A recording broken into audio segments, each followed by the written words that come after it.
Marina. Kahit walang gluta, ang pretty-pretty niya. Natural. Walang halong kemikal. Hindi, wow. Maria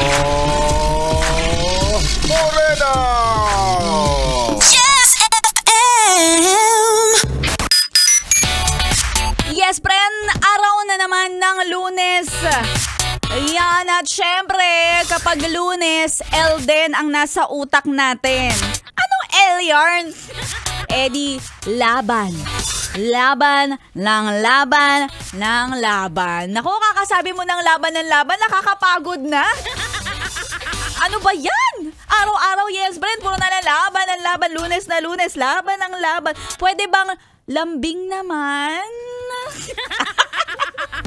Pwede ba? Pwede ba yung lambing na yan paki-deliver? Isang sako po ang kailangan ko. Alam mo kasi ang mga lambing-lambing na yan, nakakatanggal din yan ng signs of aging.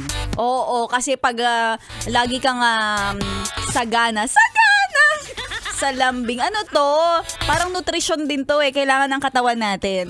Kapag sagana ka sa lambing, tingnan mo, nakikita sa mga sa mukha mo, lagi ka nakangiti. Laging yung mga mata mo parang ngumingiti din, 'di ba?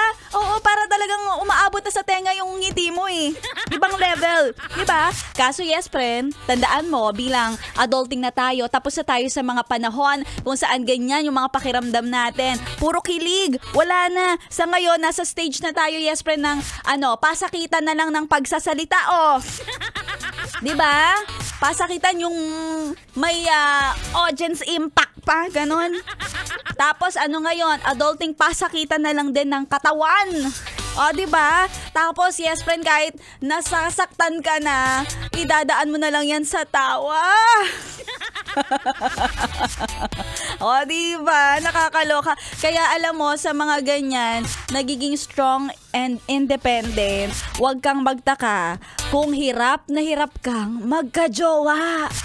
Kasi, tumatawa ka ng mag-isa. Ay nako, well, what I mean is, alam mo yon, kaya mong paligayahin yung sarili mo kahit hindi mo na kailangan ng ibang tao. Di ba totoo naman talaga yon? Ganyan pag mga strong and independent and topakin.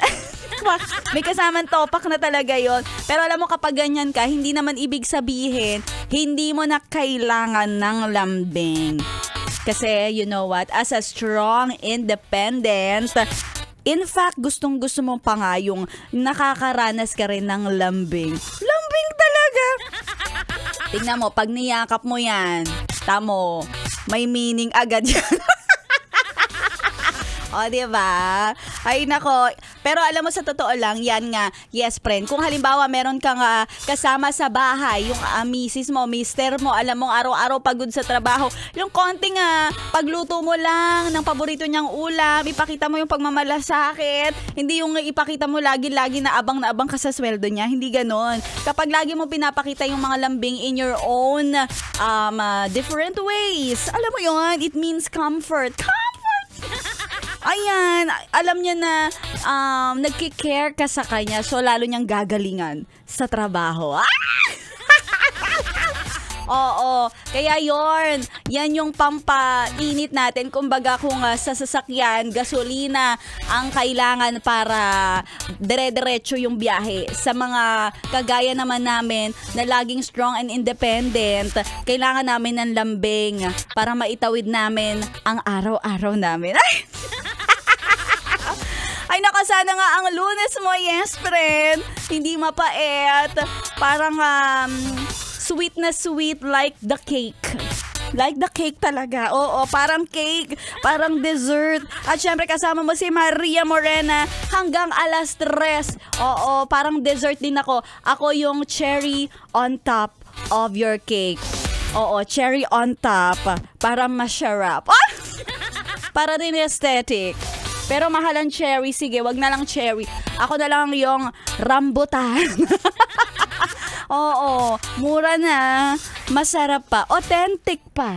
At syempre si Maria Morena ngayong araw na to, samahan mo hanggang 3:00. Dito lang sa mga tugtugan sa 101.1 Yes FM.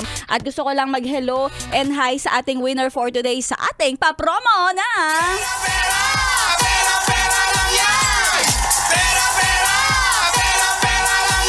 congratulations naman sa'yo dahil ikaw ay nanalo ngayon, Kuya Dio Bogaros. Kuya Dio Bogaros, congratulations. Tutok lang, dito lang sa 101.1 Yes FM.